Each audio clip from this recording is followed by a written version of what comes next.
Muy buenas tardes, hermanos. Seguimos aquí continuando con nuestro estudio del Evangelio de Mateo. Vamos en el capítulo 27 y vamos a ponernos en las manos del Señor para comenzar a estudiar su bendita palabra, ¿no? Señor, te damos muchas gracias, Padre, por tu hermosa palabra, por todo lo que tú has hecho por cada uno de nosotros. Señor, gracias, Dios, por este privilegio que tenemos de ser llamados hijos tuyos, Señor. Gracias, Padre, porque tú siempre sigues alimentando, Señor, nuestro espíritu, porque es de gran importancia que nosotros nos mantengamos, Señor, firmes en la fe, sobre todo en estos tiempos peligrosos que vivimos.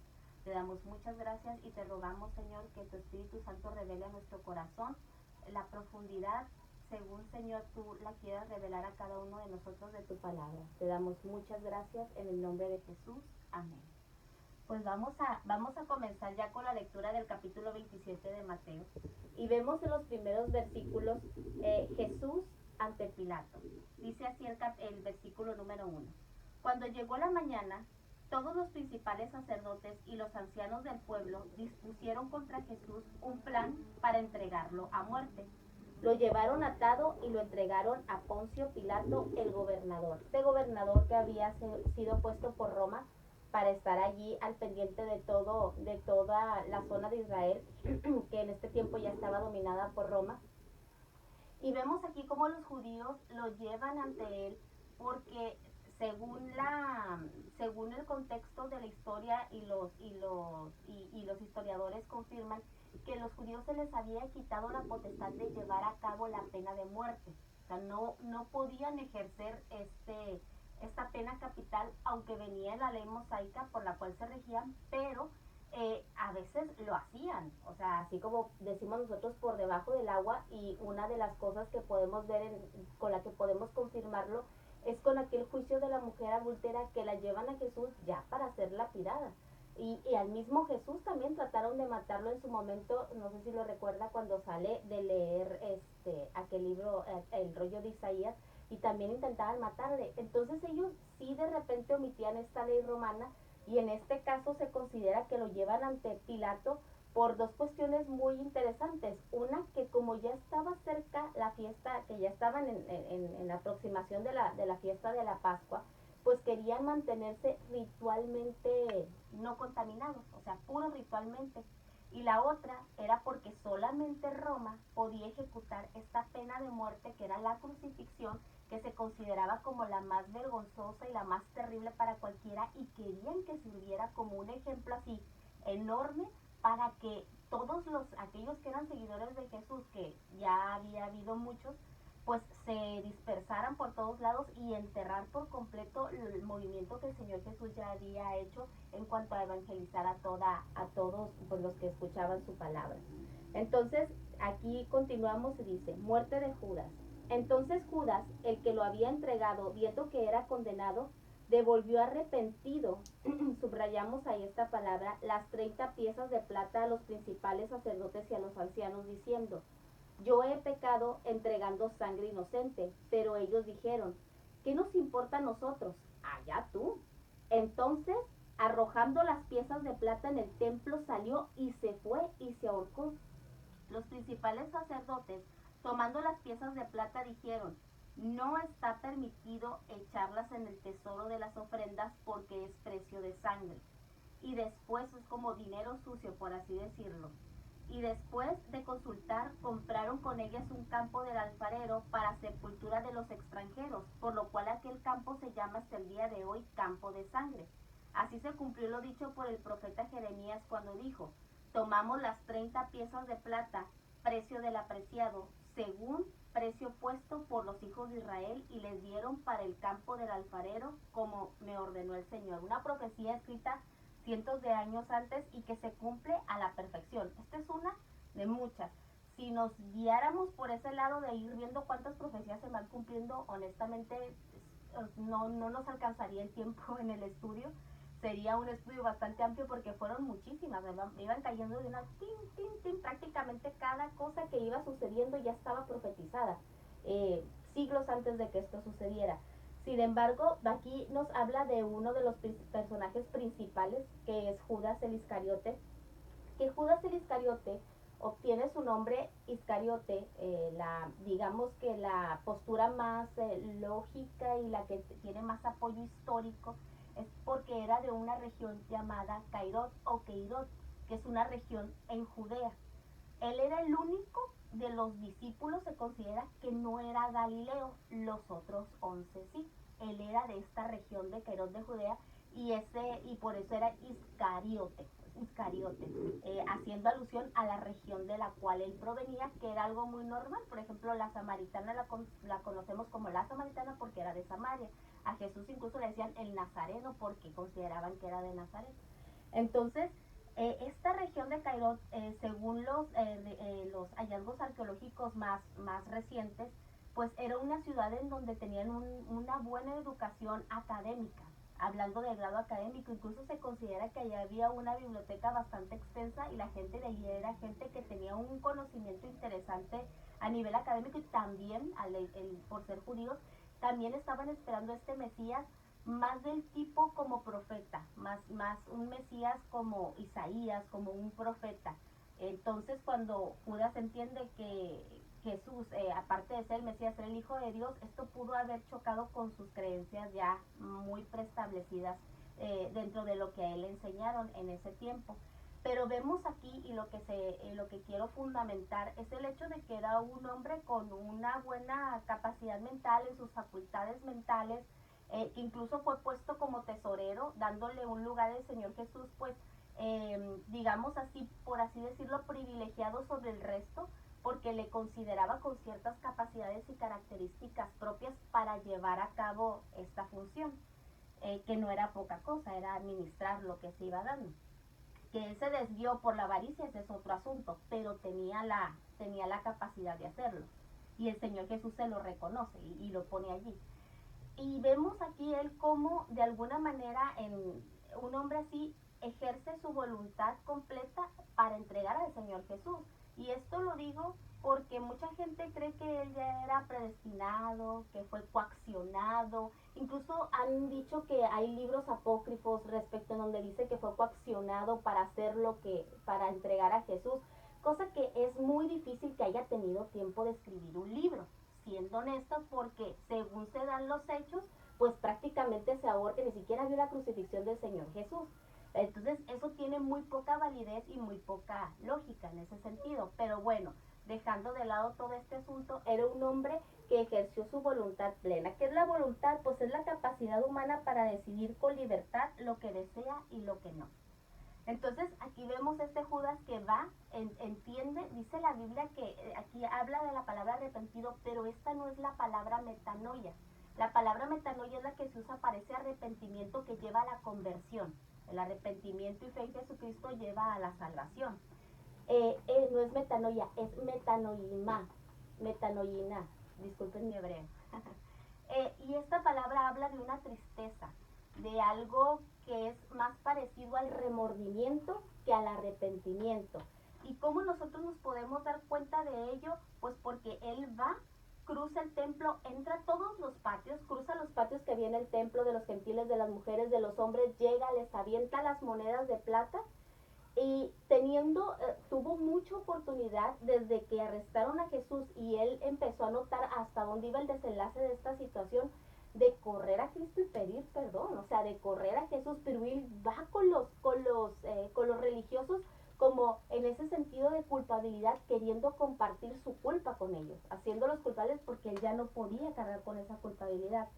Lo que hizo Judas de llegar al templo, entrar, irrumpir, aventar las monedas y aparte declararse como un testigo falso porque está reconociendo que él entregó a un inocente, era de pena de muerte según la ley judía. Y era un motivo preciso y justo para impedir el juicio de Jesús, porque es quien lo había entregado. Y al retirar él, por así decir, el cargo, la denuncia o la entrega, y al él estar confesando de manera voluntaria y expresando esto de que él era un inocente, automáticamente se debió de haber anulado el juicio contra Jesús. Sin embargo, vemos que aquí, o sea, no sucedió esto.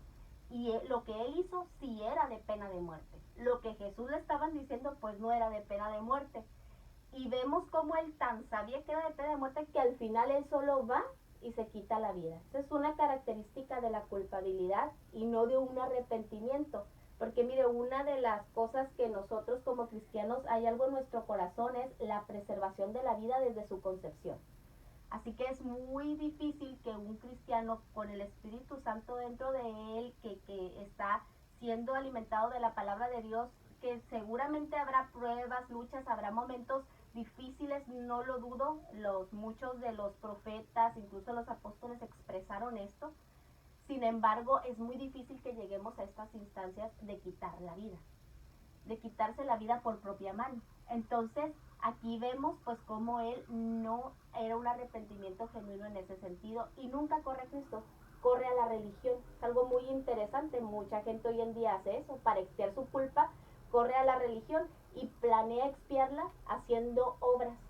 Entonces, hoy en día también sucede mucho esto. Esto es lo que genera la culpabilidad en el ser humano, tratar de pagar por obras, como poniéndose uno mismo penitencias. Hay gente que incluso las hace contra su propio cuerpo, lastimándose a sí mismo o haciendo muchas cosas. Se habla de muchísima gente que está en el AMPA, en los medios criminales, que hace sus buenas obras. Entonces vemos allí cómo esto no es lo que manda, porque una de las cosas que vino a quitar Cristo, que es el Cordero de Dios, que quita el pecado del mundo, es quitar la culpa. De tal manera que nosotros lo que hacemos no lo hacemos para pagar nada, porque en realidad Cristo ya pagó todo. Lo hacemos como una evidencia de la salvación que hay en nosotros, pero no de ninguna manera, lo hacemos en un pago o en una retribución o queriendo tener aquello de parte de los hombres, porque todo lo hemos tenido de parte de Dios y la salvación fue gratuita para todos aquellos, ha sido gratuita y será en el Señor Jesucristo para todos aquellos que creemos en Él y nos arrepentimos de corazón. Entonces, este campo del alfarero que se menciona aquí era un campo de ínfima categoría. Es un campo que se les llama así porque de ahí se sacaba la arcilla. Entonces había pozos por todos lados, prácticamente un poco pantanoso, un poco cenagoso. Era un campo de ínfima categoría dado, ellos lo compraron para los extranjeros porque sabemos que ellos no les gustaba a los extranjeros. Entonces, pues terminó siendo el lugar en donde enterraron a Judas y seguramente ellos hubieran querido incluso ahí también enterrar a Jesús. Lo bueno que José de Arimatea pues gana esa parte y se les anticipa, pero ellos querían ver humillado a Jesús de la mayor manera posible. Bueno, ahora vamos a ver aquí, Pilato interroga a Jesús. Dice, Jesús pues estaba en pie delante del gobernador y éste le preguntó diciendo, ¿eres tú el rey de los judíos? Jesús le dijo, tú lo dices. Y siendo acusado por los principales sacerdotes y por los ancianos, nada respondió. Pilato entonces le dijo, ¿no oyes cuántas cosas testifican contra ti? Pero Jesús no le respondió ni una palabra, de tal manera que el gobernador estaba muy asombrado. Pilato era un hombre con una carrera ya política militar de años. No era, el juzgar a un preso no era algo nuevo para él. Él debió haber visto muchísimos en todo su tiempo de gestión. De hecho, muchos dicen que a como iba Pilato, según históricamente hablando, en algún momento si se presentaban ciertas cosas, incluso pudiera haber llegado a ser emperador. Entonces tenía una carrera bastante sólida dentro de la política romana y de la política militar romana, en donde él pues ya estaba acostumbrado a ver estas situaciones. Probablemente todos los presos pues alegaban su inocencia y en el caso de Jesús no, él guarda silencio. Y aquí vemos algo muy interesante. Miren, antes Dios habló por medio de los profetas mayormente al pueblo durante mucho tiempo para que el pueblo corrigiera el camino, para que el pueblo se alejara de la idolatría, para que el pueblo llevara esa adoración a Dios. Y después hubo un tiempo de silencio de 400 años. O sea, fue un tiempo de silencio, 400 años de silencio, así se le conoce en la Biblia, justamente antes de que el Señor Jesús viniera por primera vez a esta tierra. Y vemos aquí cómo el Señor Jesús también tuvo un tiempo donde les habló en todo lugar, a todo el que escuchaba, a todo el que quería aprender de sus enseñanzas, y aquí vemos cómo guarda silencio. Y no dice nada ni para justificarse ni para condenarse. O sea, el Señor Jesús guarda silencio esperando que cada uno ejerciera su propia voluntad. Y muchas veces también Dios guarda silencio en nuestra vida, esperando esa respuesta de nosotros ya con el conocimiento que tenemos para que podamos nosotros accionar y que se haga realidad esa sabiduría que proviene de Dios en cada uno de nosotros. Él habló, Él anticipó su muerte, la anunció muchas veces, y en este momento era tiempo de guardar silencio para que el ser humano ejerciera su voluntad, porque todo lo sucedido aquí, si bien ya estaba profetizado, cada quien ejerció su voluntad y cada uno de nosotros también ejercemos nuestra voluntad. Entonces, y sin embargo, ahora que nosotros ya estamos en Cristo, nuestra voluntad se renuncia para sujetarla a la voluntad de Dios, que es mayor. Entonces vamos a continuar y dice: Jesús es sentenciado a muerte. Dice: ahora bien, en el día de la fiesta acostumbraba el gobernador soltar al pueblo un preso al que quisieran. Y tenían entonces un preso famoso llamado Barrabás, famoso. Reunidos pues ellos, les preguntó Pilato: ¿a quién queréis que os suelte, a Barrabás o a Jesús, llamado el Cristo? Porque sabía que por envidia lo habían entregado. Fíjense, hasta un gentil que no conocía la situación entendía que era por envidia. Y estando él sentado en el tribunal, su mujer le mandó decir: no tengas nada que ver con este justo, porque hoy he sufrido mucho en sueños por causa de él. Pero los principales sacerdotes y los ancianos persuadieron a la multitud que pidiera a Barrabás y que se diera muerte a Jesús. Respondiendo el gobernador les dijo: ¿a cuál de los dos queréis que os suelte? Y ellos dijeron: a Barrabás. Pilato les preguntó: ¿qué pues haré de Jesús llamado el Cristo? Todos le dijeron: sea crucificado. El gobernador les dijo: pues qué mal ha hecho. Pero ellos gritaban aún más diciendo: sea crucificado. Viendo Pilato que nada adelantaba, sino que se hacía más alboroto, tomó agua y se lavó las manos delante del pueblo diciendo: inocente soy de la sangre de este justo, allá vosotros. Y respondiendo todo el pueblo dijo: su sangre sea sobre nosotros y sobre nuestros hijos. Qué tremenda declaración. Entonces le soltó a Barrabás, y habiendo azotado a Jesús lo entregó para ser crucificado. Entonces los soldados del gobernador llevaron a Jesús al pretorio, y reuniendo alrededor de él a toda la compañía, lo desnudaron y le echaron encima un manto escarlata.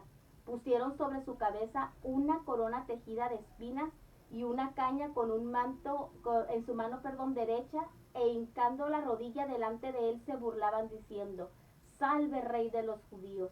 Le escupían y tomando la caña lo golpeaban en la cabeza. Después de haberse burlado de él, le quitaron el manto, le pusieron sus vestidos y lo llevaron para crucificarlo. Y aquí vemos una de las escenas más tremendas, porque como usted bien sabe, pues Barrabás se considera históricamente que probablemente pertenecía a este grupo de los celotes, y que era un sedicioso. En algunas partes lo nombra asesino. O sea, sus crímenes pues sí eran reales. Estaba allí por mérito propio, por haber ejercido malamente su voluntad. Sin embargo, el pueblo lo vemos que casi lo ve como un héroe, ¿no? O sea, y es a quien piden. Obviamente toda una multitud asusada, una multitud que está una multitud que los sacerdotes han estado ya trabajando, y una multitud con miedo. A mí me suena una multitud con miedo, con incertidumbre por toda la situación que están viviendo, políticamente hablando, religiosamente hablando. No hay seguridad. Bien dice el Señor que cuando llega los encuentra como ovejas que no tienen pastor, todos descarrilados. Y esto no es de sorprendernos, porque nosotros vemos, por ejemplo, en donde ya el poder ya era tanto de los gobernantes, que en su momento, cuando Herodes manda la matanza de los niños, por ejemplo, imagínense la impotencia de un padre, que puedan entrar gente armada a tu casa, tomar a tu hijo pequeño, matarlo ante tus ojos y no poder hacer nada. Después, hubo también esta rebelión de los celotes en donde crucificaron a muchísimos, o sea, lo que el pueblo tenía, lo que el pueblo hablaba era con miedo, tenían miedo, muchas partes también dicen que tenían miedo de los fariseos, tenían miedo de Herodes, tenían miedo de Pilato, entonces era una incertidumbre total que obviamente los religiosos aprovecharon para precisamente desviarlos y que gritaran lo que ellos querían que gritaran, ¿no? Porque muchos de ellos pues sí andaban con Jesús, pero obviamente no tenían una convicción firme y esto fue lo que sucedió. Una multitud que ejerció malamente su voluntad y así se oye el miedo en la gente, así se escucha. Por eso una de las cosas que el Señor quita de nosotros es precisamente eso, para evitar que nosotros seamos manipulados de cualquier manera, que no seamos como las ondas del mar, dice la palabra de Dios, sino que seamos como los del monte de Sión, que no se mueven ni a diestra ni a siniestra, permanecen. Entonces, vemos aquí algo muy interesante que es una forma de exponer la palabra que me gustó mucho, lo escuché con un hermano expositor en donde decía que de alguna manera, en algún momento todos somos Pilatos, cuando hace esta pregunta, ¿qué pues haré de Jesús llamado el Cristo? Todos nos vamos a enfrentar esa pregunta en algún día. Hemos oído de Jesús, conocemos de Jesús, ¿qué vamos a hacer con Jesús? ¿Lo seguimos o lo negamos? O sea, siempre están esas dos opciones, pero en algún momento de nuestra vida todos hemos sido ese Pilato que necesita tomar una decisión. ¿Qué voy a hacer con este Jesús? Nadie puede decir que no conoce, o sea, de Jesús. Y nosotros tenemos que tomar una decisión precisamente de una voluntad propia. Yo decidí seguir a Cristo, yo lo decidí, yo sé que usted también en su momento. Decidí someter mi voluntad a la suya. Es una decisión personal y cada quien va a dar cuenta de cómo contesta esta pregunta, que es una pregunta que impacta a la humanidad entera. Es una pregunta que todos nos vamos a topar con ella y es una pregunta de vida o de muerte. Y en este caso no fue la excepción, fue de vida y de muerte. Bueno, de muerte física, pero de vida espiritual para nosotros. Vamos a continuar porque este capítulo también está un poquito larguito. Dice, crucifixión y muerte de Jesús. Dice, al salir hallaron a un hombre de Cirene que se llamaba Simón. A este obligaron a que llevara la cruz. Cuando llegaron a un lugar llamado Gólgota, que significa el lugar de la calavera, le dieron a beber vinagre mezclado con hiel, pero después de haberlo probado, no quiso beberlo. Cuando lo hubieron crucificado, repartieron entre sí sus vestidos, echando suertes para que se cumpliera lo dicho por el profeta. Repartieron entre sí mis vestidos y sobre mi ropa echaron suertes. Y sentados lo custodiaban allí, pusieron sobre su cabeza su causa escrita: este es Jesús, el Rey de los judíos. Entonces crucificaron con él a los dos ladrones, uno a la derecha y otro a la izquierda. Los que pasaban lo insultaban, meneando la cabeza y diciendo: tú, el que derribas el templo y en 3 días lo reedificas, sálvate a ti mismo. Y si eres el Hijo de Dios, desciende de la cruz. De esta manera también los principales sacerdotes, junto con los escribas, los fariseos y los ancianos, se burlaban de él y decían: a otro salvó, pero a sí mismo no se puede salvar. Si es el Rey de Israel, que descienda ahora de la cruz y creemos en él. Confío en Dios, líbrelo ahora si él quiere, porque ha dicho: soy hijo de Dios. Del mismo modo lo insultaban los ladrones que habían sido crucificados con él.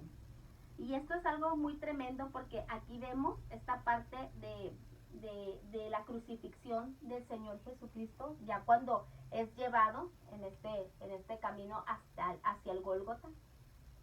Y hay un dato muy interesante que ahora que he estado haciendo estos estudios, pues yo no lo había notado y lo comento porque sí es algo muy, muy relevante y muy interesante para meditar en él.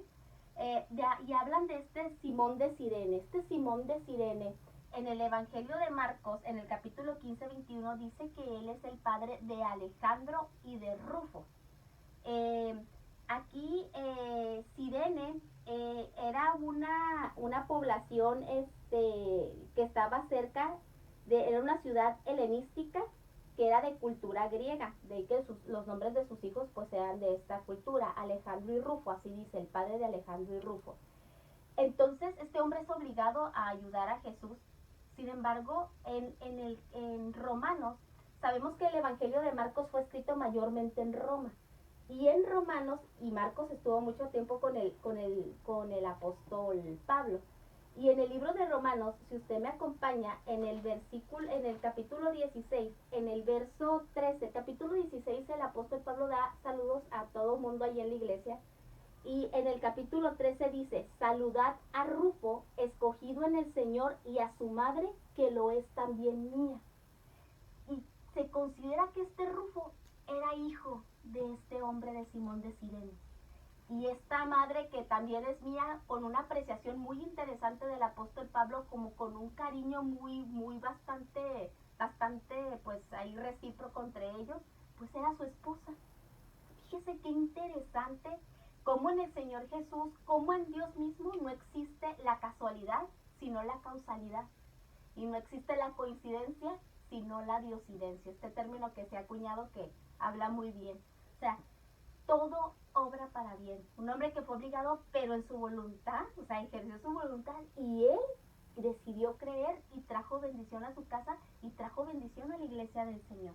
Y esta es una postura ya bastante bien establecida dentro del cristianismo por la información que se tiene. Y es algo muy digno de destacar en esta situación, es un dato bastante digno de destacar. Y otra cosa que también vemos aquí, pues se siguen cumpliendo profecías acerca del Señor Jesús. Los religiosos, obviamente manipulando a la multitud de alguna manera, y los soldados pues todos empiezan a tratar de burlarse del Señor, como tratando de, no sé, de que Él dijera algo, aunque sabemos, como se nos ha comentado muchas veces, una palabra de Cristo hubiera sido una condenación para todos nosotros, así que le debemos de dar muchas gracias a Dios. Jamás quizás podamos entender el dolor y el sufrimiento que Él padeció por nosotros, acerca de cómo fue torturado, porque fue una tortura lo que le hicieron. Hay muchísimo material, duele incluso ver estas imágenes de las películas hollywoodenses o cualquiera que trate de enmarcar este hecho, que trata de ponerlo ahí en un filme. Duele mucho, y es algo tremendo que la humanidad debemos siempre de tener presente, y como cristianos más, el precio de nuestros pecados puestos sobre Cristo, que los pagó en su totalidad, ahora sí que en pesos y centavos, todo lo pagó el Señor allí, para que usted y yo pudiéramos tener esta libertad de vivir en la gracia de Dios y con su salvación y la eternidad garantizada en Cristo Jesús. Amén. Vamos a continuar.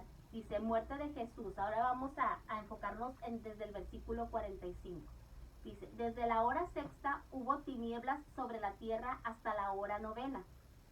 Cerca de la hora novena, Jesús clamó a gran voz diciendo, Elí, Elí, lama sabactani, que significa, Dios mío, ¿por qué me has desamparado? Algunos de los que estaban allí decían al oírlo, a Elías llama a este. Al instante, corriendo uno de ellos, tomó una esponja, la empapó en vinagre, la puso en una caña y le dio de beber. Pero otros decían, deja, veamos si viene Elías a librarlo. Pero Jesús, habiendo otra vez clamado a gran voz, entregó el espíritu. Entonces el velo del templo se rasgó en dos, de arriba a abajo.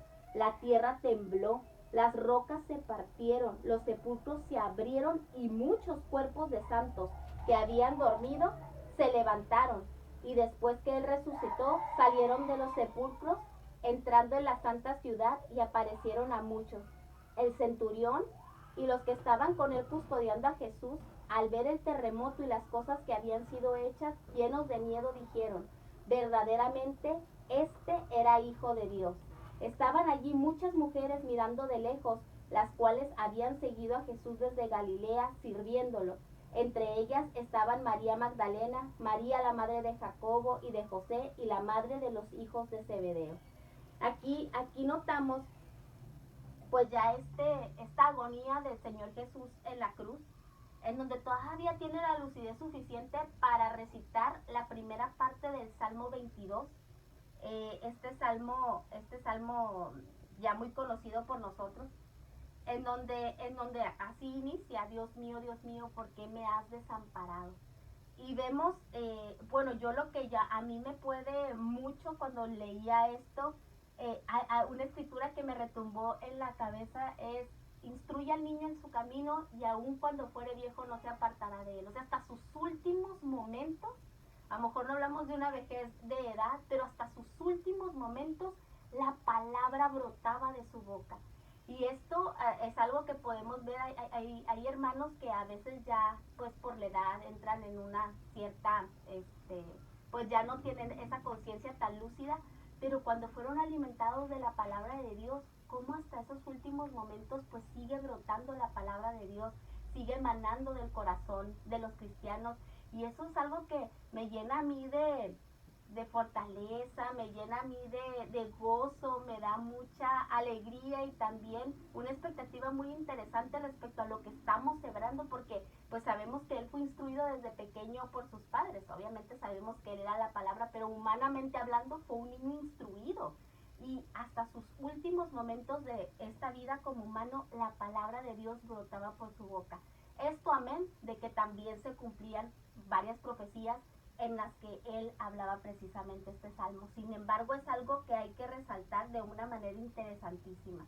También resaltar el hecho de que este vinagre que le daban preparado, que él no quería tomar, era como un narcótico, una anestesia, en donde él no quiso que nada se interpusiera en el proceso que él estaba llevando de expiación del pecado. O sea, no permitió que nada entorpeciera, ni siquiera un narcótico, aunque tenía una necesidad física porque estaba deshidratado totalmente, tenía sed.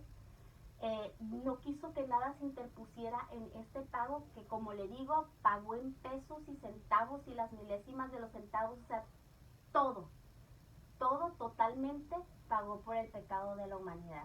Esto es algo tremendamente encomiable y digno de resaltar de nuestro Señor Jesucristo. Y hay otra cuestión también aquí en esta pequeña parte de la porción que también me gustaría mucho compartirles, porque es un argumento apologético bastante interesante. La apologética es esta rama de la teología que se dedica a defender la fe con argumentos bien cimentados en la palabra. Y aquí vemos cómo se mencionan a las mujeres. Dice: estaban allí muchas mujeres mirando de lejos, las cuales habían seguido a Jesús desde Galilea sirviéndolo, y da los nombres: María Magdalena, María la madre de Jacobo y de José, y la madre de los hijos de Zebedeo. Y una de estos argumentos apologéticos dice que si de verdad la Biblia hubiera sido escrita por hombres, y más los hombres de ese tiempo, pues no hubieran mencionado mujeres, porque en realidad el trasfondo cultural de ellos pues sí era machista. O sea, sí tenían a la mujer como un ciudadano de segunda categoría. De hecho, por ejemplo, en un juicio tenían que haber dos mujeres para que, confirmando, por ejemplo, una acusación, para que ésta fuera válida. Pero como la Biblia no fue inspirada por hombres, sí fue escrita en cuanto a lo que fueron los grafólogos, pero no fue inspirada por hombres, el Señor Jesús incluye a las mujeres, haciéndonos ver que Él destaca también esa parte. Obviamente entendemos que por cuestión de orden de Dios, pues la cuestión de todo lo que es la autoridad fue puesta en el hombre, pero el Señor Jesús nunca discriminó a las mujeres. Y estas partes de la Biblia en donde se habla de mujeres son una evidencia clara de que la Biblia es totalmente inspirada por Dios. Es una evidencia clarísima que a mí también me llena de gozo de saber que tengo un Dios tan grande que no hace acepción ni excepción de personas, como en el mundo sí se está acostumbrado. Y le repito, si hubiera sido escrita por hombres, o sea, que de su propia inspiración, de sus propias entrañas, de su propio entendimiento, no se hubieran incluido las mujeres. Ese es un argumento, y más por la época, totalmente un fundamento infalible, ¿no? Jesús es sepultado. En el versículo 57 dice así: cuando cayó la noche, llegó un hombre rico de Arimatea, llamado José, que también había sido discípulo de Jesús. Este fue a Pilato y pidió el cuerpo de Jesús. Entonces Jesús mandó que se le diera el cuerpo, y tomando José el cuerpo lo envolvió en una sábana limpia y lo puso en un sepulcro nuevo que había labrado en la peña, y después de hacer rodar una gran piedra a la entrada del sepulcro se fue. Estaba allí María Magdalena y la otra María sentada delante del sepulcro. José de Arimatea, como recuerdan, se considera que era de parte de los saduceos, pero era miembro de este consejo religioso. Y por ejemplo Nicodemo sí se menciona también que era fariseo. Recuerden que saduceos y fariseos tenían ahí disputas bastante importantes. Sin embargo, aquí los vemos a veces muy revueltos porque para las cuestiones que tenían que ver con Cristo, ahí sí se unían todos contra Jesús. Pero este hombre, vemos como de una manera, digamos, igual que Nicodemo secreta, eran seguidores de Cristo.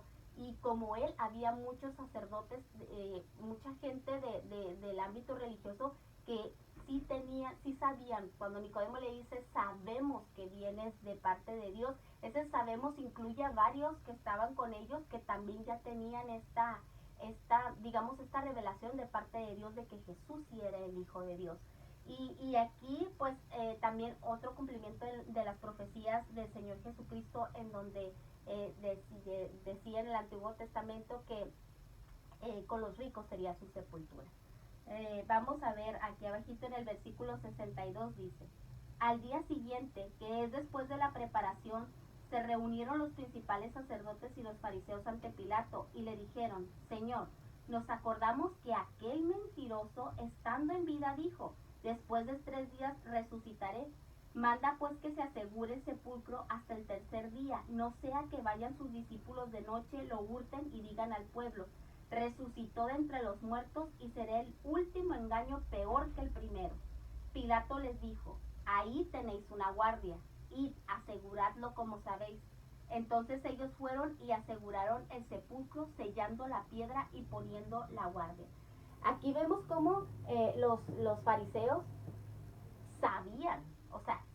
tenían un conocimiento de lo que iba a suceder. O sea, en realidad Jesús sí resucitó al tercer día. Y esto nos hace mucha alusión. ¿Se acuerdan cuando aquellos sabios llegaron de Oriente y en un entendimiento muy profundo de lo que eran los astros, etcétera, etcétera, siguieron la estrella para llegar a Belén y estar presente en el nacimiento glorioso del Señor Jesucristo en esta tierra en su primera venida? Y como cuando van Herodes le pregunta a ellos, y ellos conocían de una manera, tenían un conocimiento de que iban a ser en Belén. O sea, conocían las profecías, pero, o sea, un entendimiento totalmente cegado, lo cual nos indica que el conocimiento, pues, sin el Espíritu Santo viene a ser nada.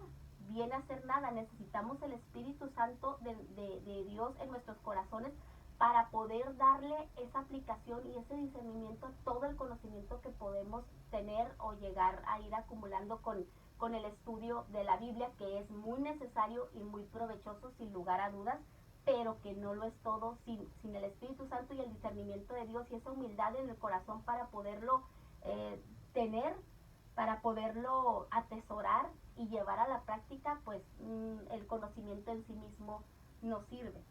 Y también vemos cómo mandan a asegurar la piedra.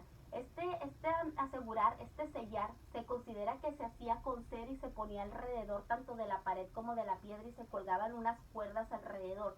Algo muy parecido a los sellos, por ejemplo, de una carta que si alguien lo abre o lo viola, así se le dice también, pues queda marca, ¿no? O sea, sería muy notorio si alguien hubiera querido quitar la piedra del sepulcro. Por eso se hacía este sello para evitar cualquier tipo de violación allá a la tumba, que pudieran quitar, que pudieran hacer algo indebido con el cuerpo de Jesús, cosa que no fue necesaria, porque el Señor Jesús, pues sabemos que pues el poder de Dios lo levantó de los muertos, y todo lo que se hizo y se cumplió allí, ellos no lo podían entender ni dimensionar, pero no necesitaba de nadie.